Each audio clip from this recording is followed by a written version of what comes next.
Hujambo na karibu tena mtazamaji wa The World News katika kipindi hiki cha ulimwengu wa siasa. Mimi ni Adam Hussein. Waziri wa mambo ya kigeni wa Marekani ametaja kikwazo kikuu katika mazungumzo ya Ukraine. Jambo kubwa ambalo amelieleza ni kuhusu eneo. Suala la eneo bado ni muhimu kwa makubaliano ya amani kati ya Urusi na Ukraine, anasema waziri huyo wa mambo ya kigeni wa Marekani. Hata hivyo ametaja kikwazo hicho akisema kwamba ni eneo ambalo pande zote mbili hazitaki kukubaliana.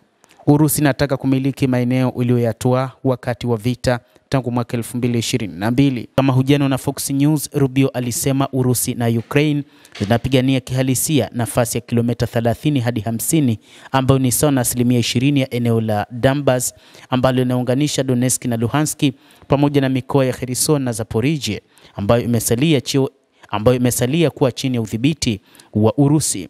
Mwanadiplomasia huyo alibainisha kuwa lengo la Washington ni kujua ni nini wa Ukraine wanaweza kuishi nacho ambacho kinawapa dhamana ya usalama kwa siku zijazo, kwamba hawatavamiwa tena. Ndio jambo la msingi ambalo kwa sasa Marekani inazingatia. Rubio amewakashifu wataalamu wa nchi za magharibi ambao wanasisitiza kuwa Marekani inapaswa kufadhili juhudi za kijeshi za Ukraine kwa muda wote itakavyohitajika. Hiyo sio kweli na hiyo haitatokea. Huwezi kuendelea na kiwango cha upeo wa watu wa magharibi. Huwezi kuendelea na vita na kuwapa silaha wa Ukraine waendelee kupigana wakati kuna njia za kuweza kumaliza mzozo huo. Rubio amesema kwamba hakuna njia ya mapigano itakayoweza kumaliza vita nchini Ukraine. Kadhalika amekemea wito kwa Marekani kufanya mazungumzo na Kiev pekee.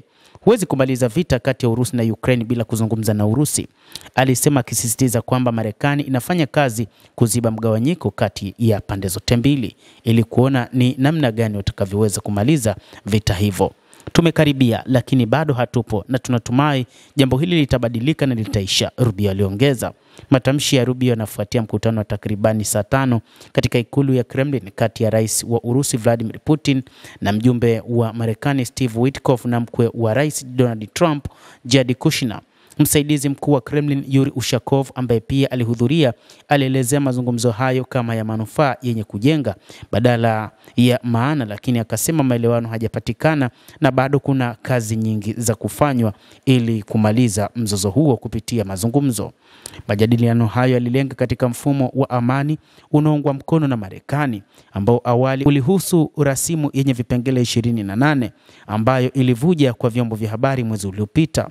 Ratiba hiyo inaripotiwa kuitaka Kiev kuachia sehemu za Donbas ambazo bado ziko chini ya udhibiti wake, lakini kuachana na malengo yake ya NATO na kuweka kikomo ukubwa wa vikosi vyake vya kijeshi. Kiev na waungaji mkono wake wa mmoja wa Ulaya hata hivyo wamekataa kutafakari kuhusu makubaliano yoyote kwa Urusi licha ya vikosi vya Ukraine kuwa na msimamo thabiti huko Donbas na kwingineko. Mtazamaji wa The World News, endelea kutufuatilia na usisahau kulike, usisahau kucomment, kadhalika na kusubscribe channel hii ili upate habari hizi kwa mapana kupitia The World News. Jina langu ni Adam Hussein. Endelea kuwa nasi wakati wote, endelea kutufuatilia ujue ni nini kinajiri katika ulimwengu.